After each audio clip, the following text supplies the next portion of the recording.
ಕನ್ನಡದಲ್ಲಿ ಗಾದೆ ಇರೋದು, ಹುಟ್ಟ ಹುಟ್ಟ ಅಣ್ತಮ್ಮಂದ್ರು ಬೆಳಿತಾ ಬೆಳಿತಾ ದಾಯಾದಿಗಳು ಅಂತ. ಒಂದು ತಾಯಿನಲ್ಲಿ ಹುಟ್ಟಂತ ಒಂದು 4 ಜನ ಮಕ್ಕಳನ್ನೇ ಒಂದು ಮೆಂಟಾಲಿಟಿ ಇರಲ್ಲ. ಅದೇ ತಂದೆ, ಅದೇ ತಾಯಿ, ಅದೇ DNA. ನಿಮಗೂ ರೋಷ ಇದ್ರೆ ಅವನಿಗೂ ಅಷ್ಟೇ ರೋಷ ಇರುತ್ತೆ.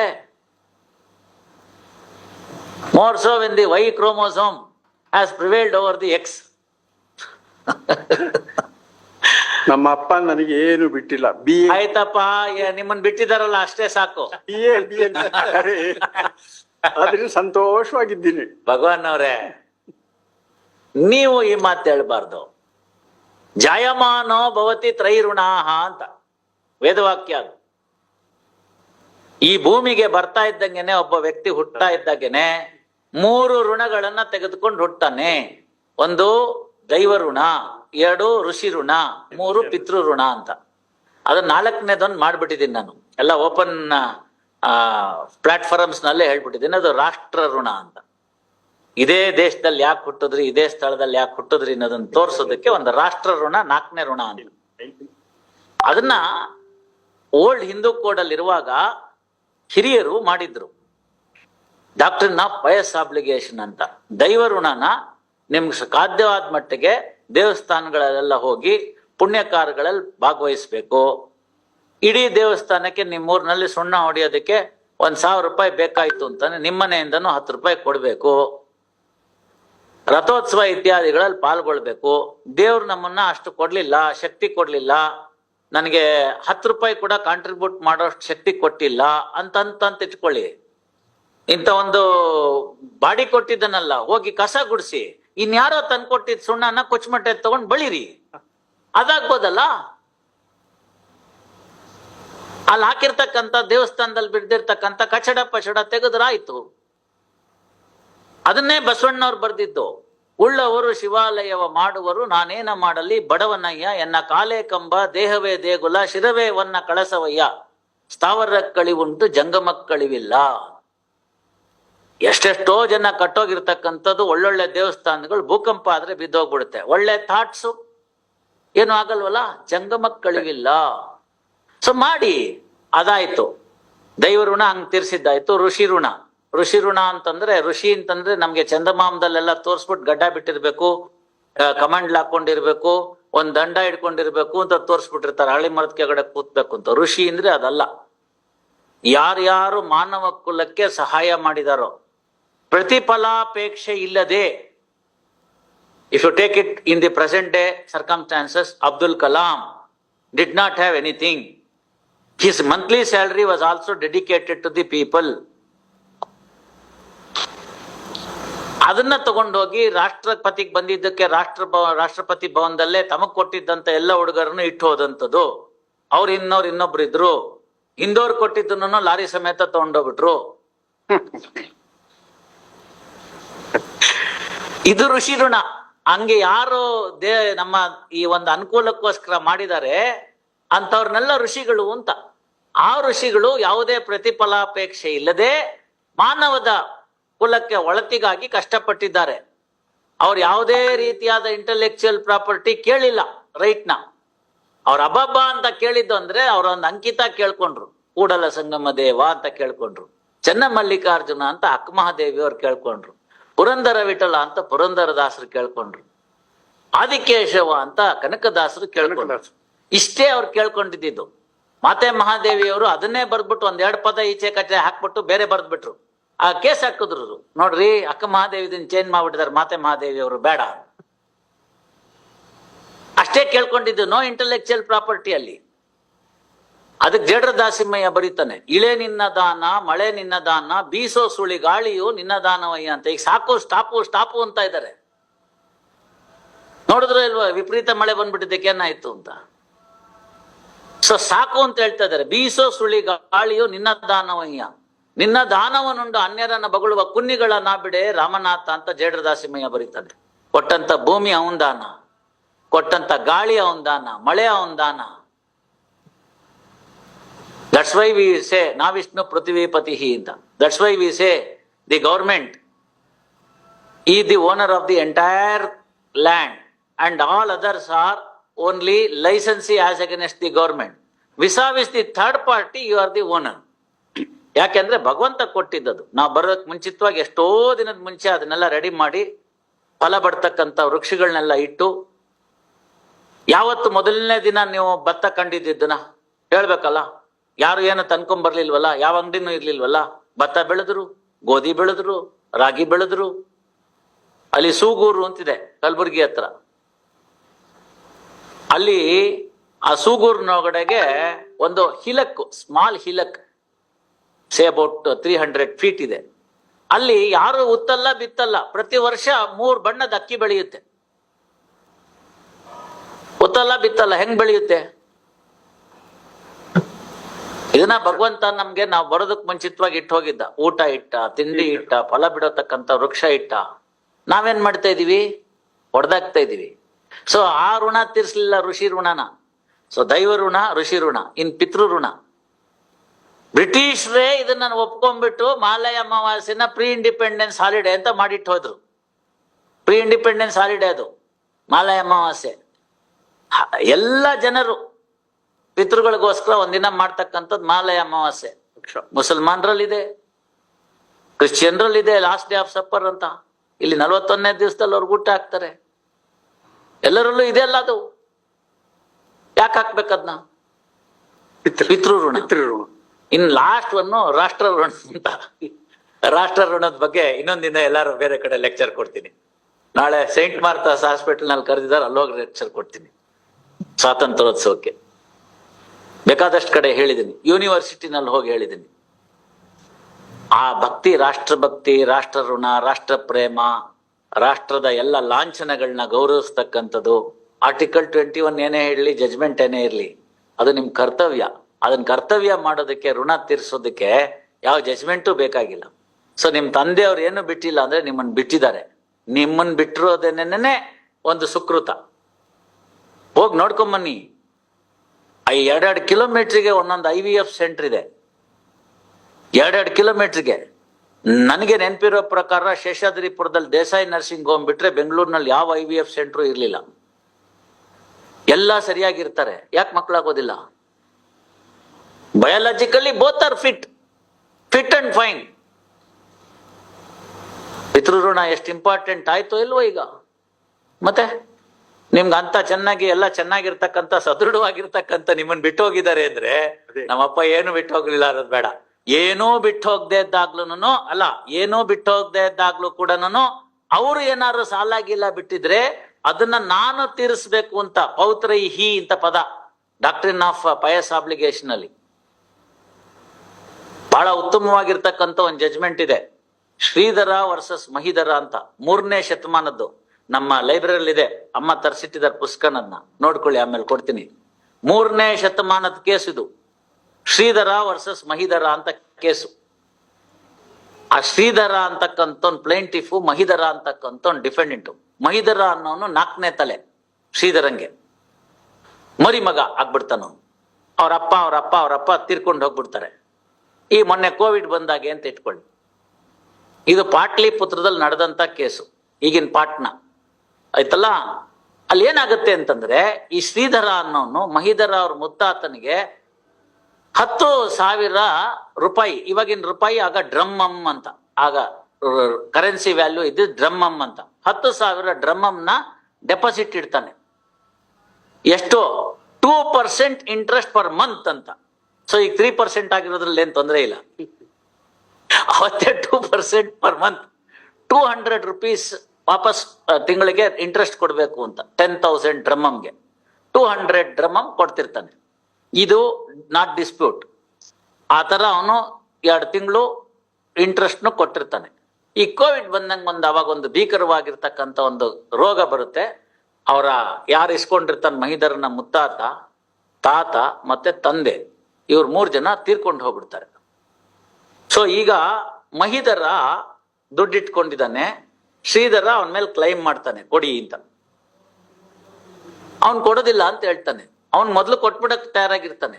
ಹಿ engages a senior counsel. You see, I am not joking, it's all there in the case. ಆಯ್ತಲ್ಲ, ಆ ವ್ಯಕ್ತಿನ ಇಟ್ಕೋತಾನೆ. ಆ ವ್ಯಕ್ತಿ ಹೆಸರು ಹಾಕ್ತಾರೆ ಸೀನಿಯರ್ ಕೌನ್ಸಿಲ್, ಸ್ಮಾರ್ತ ಧುರಂಧರ ಅಂತ ಅವನ ಹೆಸರು. ಸೀನಿಯರ್ ಕೌನ್ಸಿಲ್ ಹೆಸರಿದೆ, ಧುರಂಧರ. ಹೆಸರೇ ಹಂಗಿದೆ. ಸ್ಮಾರ್ತ ಧುರಂಧರ ಅಂತ ಅವನ ಹೆಸರಿದೆ, ಸೀನಿಯರ್ ಕೌನ್ಸಿಲ್ ಹೆಸರು ಆ ಕೇಸಲ್ಲಿ. ಆ ವ್ಯಕ್ತಿ ಏನ್ ಮಾಡ್ತಾನೆ, ಲಾ ಎಲ್ಲ ಓದ್ಬಿಟ್ಟು ಪೌತ್ರೈಹಿ ಅಂತಿದೆ, ನೀನ್ ಮರಿಮಗ ಮೊಮ್ಮಗ ಅಲ್ಲ, ಅದರಿಂದ ಕೊಡ್ಬೇಕಾಗಿಲ್ಲ ಅಂತ ಡಿಫೆನ್ಸ್ ಹಾಕೋಣ ನಡಿ ಅಂತಾನೆ. 10,000 ಡ್ರಮ ಮುಳಿಯುತ್ತೆ ಅಂತ ಹೋಗ್ತಾನೆ ಅವನು, ರಿಟರ್ನ್ ಸ್ಟೇಟ್ಮೆಂಟ್ ಹಾಕ್ತಾನೆ. ಈಗ ಭಗವಾನೇ ಜಡ್ಜು, ಏನ್ ಮಾಡ್ಬೇಕು, ಓದಿದ್ರು. ಆಗ ರಾಜ ಜಡ್ಜು, ಅವ್ರು ಓದಿದ್ರೆ ಪ್ಲೈನ್ ರೀಡಿಂಗು ಪೌತ್ರೈಹಿ ಅಂತಿದೆ, ಮೊಮ್ಮಕ್ಳಿಗೆ ಸ್ಟಾಪು.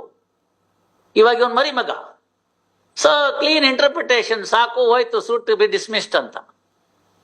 ರಾಜಂಗ್ ಅನ್ಸುತ್ತೆ, ಎಲ್ಲ ಇವನ 10,000 ಕೂತ್ ಕಡೆ ನುಂಗ್ಬಿಟ್ನಲ್ಲ, ಏನ್ ಇವಾಗ ಅಂತ.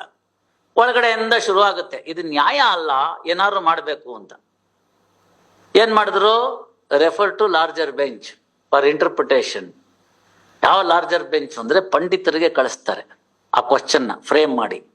Weather the assets in the hands of Mahidhara could be treated as the liability that he should pay it to the Shridhar ಅಂತ ಕ್ವಶನ್ ಫ್ರೇಮ್ ಮಾಡಿ ಕಳಿಸ್ತಾನೆ. ಇದೆಲ್ಲ 3ನೇ ಶತಮಾನ. ನಮ್ಗೆ ನಿಮ್ಗೆ ಎಲ್ಲ ಲಾ ಕಾಲೇಜಲ್ಲಿ ಹೇಳ್ಕೊಟ್ಟಿದ್ದು 15ನೇ ಸೆಂಚುರಿ 16ನೇ ಸೆಂಚುರಿನಲ್ಲಿ ಇಂಗ್ಲಿಷ್ ಕಂಡಿಡ್ಕೊಂಡ್ಬಿಟ್ರು. Queen's Bench, King's Bench, Salomon and Salomon co, ಇವೆಲ್ಲ ಸುಳ್ಳು ಆಯ್ತಾ. ರೇಲ್ ಅಂಡ್ ಫ್ಲೆಚರು ಬರೇ ಇಂಥವೇ ಇದೆ ಸುಡ್ಗಾಡ್ ಎಲ್ಲಾನು. ಅದನ್ನೆಲ್ಲ ಮಾಡ್ಬಿಟ್ಟು ಅವ್ರೇನ್ ಹೇಳ್ಬಿಟ್ರು ಅಂದ್ರೆ, ಅವ್ರು ನಮ್ಮ ಮಹಾನ್ ಬುದ್ಧಿವಂತರು, ನೀವು ಶತದಡ್ರು, ನೀವು ಮೂರ್ಖರು, ನಿಮ್ಗೇನು ಗೊತ್ತಿರ್ಲಿಲ್ಲ ಅಂತ ತಲೆಗೆ ತುಂಬಿಟ್ರು. ನಾವು 5 ನಂಬರ್ ಬರುತ್ತೆ ಅಂತ ಅವೇ ಬರ್ದಿದ್ದು. ನನ್ನ ಮಗನೂ ಈಗ ಅದೇ ಬರೀತಾ ಇದ್ದಾನೆ, ಯಾಕೆಂದ್ರೆ ಅದ್ಬಿಟ್ಟು ಬೇರೆ ಇಲ್ಲ ಸಿಲೆಬಸ್ ಅಲ್ಲಿ. ಇದು 3ನೇ ಶತಮಾನದ ಕೇಸ್ ನಾನು ಹೇಳ್ತಿರೋದು. 3ನೇ ಶತಮಾನದಲ್ಲಿ ಬಟ್ಟೆ ಹಾಕೊಳ್ಳಕ್ ಬರ್ತಿರ್ಲಿಲ್ಲ ರೀ ಬ್ರಿಟಿಷ್ ಅವ್ರಿಗೆ, ಬೇರೆ ಇನ್ನೇನು ಬೇಡ, ಬಟ್ಟೆ ಹಾಕೊಳ್ಳಕ್ ಬರ್ತಿರ್ಲಿಲ್ಲ. ಹಿಸ್ಟಾರಿಯನ್ ಬರೀತಾನೆ, ಸಿವಿಲೈಸೇಷನ್ ಇರ್ಲಿ, ಬಟ್ಟೆ ಹಾಕೊಳ್ಳಕ್ ಬರ್ತಿರ್ಲಿಲ್ಲ ಅವ್ರಿಗೆ ಅಂತ. ಇದು 3ನೇ ಶತಮಾನದ ಕೇಸು. ಅಲ್ಲಿ ಏನಾಗುತ್ತೆ, ಇವರು ಅದನ್ನ ಪಂಡಿತರು ತೀರ್ಮಾನ ಮಾಡ್ತಾರೆ, ಹೌದು ಟ್ರೂ ಇಂಟರ್ಪ್ರಿಟೇಷನ್ ಕೊಟ್ರೆ ಏನೋ ಲಿಟ್ರಲ್ ಇಂಟರ್ಪ್ರಿಟೇಷನ್ ಅಂತ. ನೋಡಿ ಇವತ್ತು ನೀವು ಮ್ಯಾಕ್ಸ್ವೆಲ್ ಹೇಳ್ತಾನಲ್ಲ ಹಂಗೆ, ಲಿಟ್ರಲ್ ಇಂಟರ್ಪ್ರಿಟೇಷನ್ ಕೊಟ್ರೆ ಇವ್ರು ಹೇಳ್ತಿರ್ತಕ್ಕಂಥದ್ದು ಪೌತ್ರೈಹಿ ಅನ್ನೋದಕ್ಕೆ ಮೊಮ್ಮಗಂಗೆ ಮೊಮ್ಮಕ್ಕಳು ಅವ್ರಿಗೆ ನಿಂತು ಹೋಗುತ್ತೆ. ಆದ್ರೆ ಈ ಕೇಸಲ್ಲಿ ಮಹಿಧರ ಅವರ ಮುತ್ತಾತ ಇಸ್ಕೊಂಡಂತ 10,000 ರೂಪಾಯಿ ಈಗ ಇವನ್ ಕೈಯಲ್ಲಿದೆ. ಸೊ ಆ ದುಡ್ಡಿಗೆ ಸಂಬಂಧಪಟ್ಟಂತ ಕರಾರುಗಳೇನಿರುತ್ತೆ ಅದು ಡಾಕ್ಟ್ರಿನ್ ಆಫ್ ಪಯಸ್ ಆಬ್ಲಿಗೇಷನ್ ಇಂದ ಹೊರಗಡೆ ಹೋಗುತ್ತೆ. ಆಸ್ತಿ ಇಲ್ಲದೆ ಇದ್ದಾಗ ನಿನ್ನ ಆಸ್ತಿಯಿಂದ ತೀರಿಸಬೇಕಾದಂಥದ್ದು ಮೊಮ್ಮಗನ ಕರ್ತವ್ಯ. ಆಸ್ತಿ ಆ ವ್ಯಕ್ತಿಯಲ್ಲಿ ಬಂದ್ಬಿಡ್ತು ಅಂತಂದ್ರೆ ಆಸ್ತಿ ಜೊತೆಗೆ ಋಣವೂ ಕೂಡ ಬರ್ತಾ ಹೋಗುತ್ತೆ. Liability passes on with the property ಅಂತ ಬರೆದ್ಬಿಟ್ಟು ಇಂಟರ್ಪ್ರಿಟೇಷನ್ ಮಾಡಿ, ಈ ಕೇಸಲ್ಲಿ ಅವನ ಹತ್ರ ದುಡ್ಡಿದೆ, ಆದ್ರಿಂದ ಅವನ ಜೊತೆಗೆ ಲಯಬಿಲಿಟಿನೂ ಇದೆ, therefore suit is to be decreed ಅಂತ ಬರೆದ್ರು. ಒಪಿನಿಯನ್ ತಗೊಂಡ್ರು, ಲಾರ್ಜರ್ ಬೆಂಚ್ ರೆಫರೆನ್ಸ್ ಆನ್ಸರ್ ಆಯ್ತು, ವಾಪಸ್ ಸಿಂಗಲ್ ಜಡ್ಜ್ ಬಂತು, single judge decreed the suit. ಅಲ್ಲಿ ಬರೆದ್ರು, liability passes on with the property, therefore doctrine of pious obligation is not applicable to the Mahidhara because he has enjoyed the property left behind by his ಮುತಾತ ಅಂತ. Fine, very good, great grand father ಅಂತ. ಅಲ್ಲಿ ನಿಲ್ಲಿಸಲಿಲ್ಲ ಅವರು.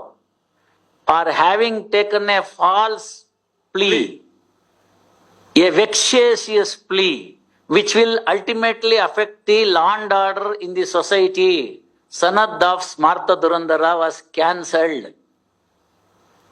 ಧುರಂಧರ ಆಯ್ತು.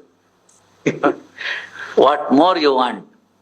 Plaint, written statement, issues, then reference to larger bench, interpretation, answered, reference answer, then suit is finally decided on merits, and also penal action. What more you want in a case like this? 3rd century Rama Jois ಅವ್ರ ಪುಸ್ತಕದಲ್ಲಿದೆ, ಇಲ್ಲಿ ನಾವು ತರಿಸಿಟ್ಟಿರ್ತೀನಿ. ಆಸಕ್ತರು ಬೇಕಾದ್ರೆ ಇನ್ನೊಂದ್ಸರ್ತಿ ನೋಡ್ಕೋಬಹುದು. ಹೋದ್ ಸತಿ ಆ ಕಡೆ ಕೂತಿದ್ದಾಗ ತರಿಸಿಟ್ಟಿದೆ, ಈಗಲೂ ನೋಡ್ಕೋಬಹುದು. ನಮ್ಮ ಲೈಬ್ರರಿಯಲ್ಲಿ ಪುಸ್ತಕ ಇದೆ, ರಾಮ ಜೋಯಿಸ್ ಅವ್ರದ್ದು book legal and constitutional history. ಆ ಪುಸ್ತಕದಲ್ಲಿ ಇದು ರೆಫರ್ ಆಗಿದೆ. ಮೂಲತಃ ಮೈನ್ಸ್ ಹಿಂದೂ ಲಾ ನಲ್ಲಿ ಇದೆ. ಇಷ್ಟು ವಿವರವಾಗಿಲ್ಲ, ರಾಮ ಜೋಯಿಸ್ ಅವರು ಅದನ್ನು ಕಷ್ಟಪಟ್ಟು ತರಿಸಿಟ್ಟಿದ್ದಾರೆ.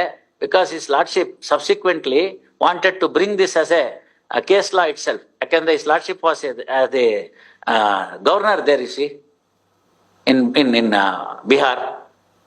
ಆಮೇಲೆ ಏನೂ ಆಗ್ಲಿಲ್ಲ ಅದು. ನಾನು ಅವ್ರ ಹತ್ರ ಚರ್ಚೆ ಮಾಡಿದ್ದೆ ಅವಾಗೆಲ್ಲ, ಸರ್ ಅದು ಓದಿದ್ದೀನಿ ನಾನು ಆ ಕೇಸು ಅಂತ ಹೇಳಿದೆ.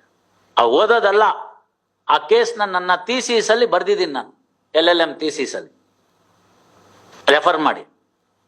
3ನೇ ಶತಮಾನದಲ್ಲಿ ಈ ರಾಷ್ಟ್ರದಲ್ಲಿ ಇಂಥದ್ದಿತ್ತು. ಇವಾಗ ಎಲ್ಲಿಗೆ ಹೋಗಿ ತಲುಪಿದೀವಿ? ಪ್ರೊನೋಟೆ ತಿದ್ದಿದೀವಿ, ಸಿಗ್ನೇಚರೇ ನಂದಲ್ಲ, ಸಾಹೇಬ್ರೇ ಸರಿ ಇಲ್ಲ, ಏನ್ ಬೇಕಾದ್ರೆ ಬರಿಬೋದು. ನಾನೇ ಅಲ್ಲ. ಏನ್ ಬೇಕಾದ್ರೆ ಬರೀಬೋದು.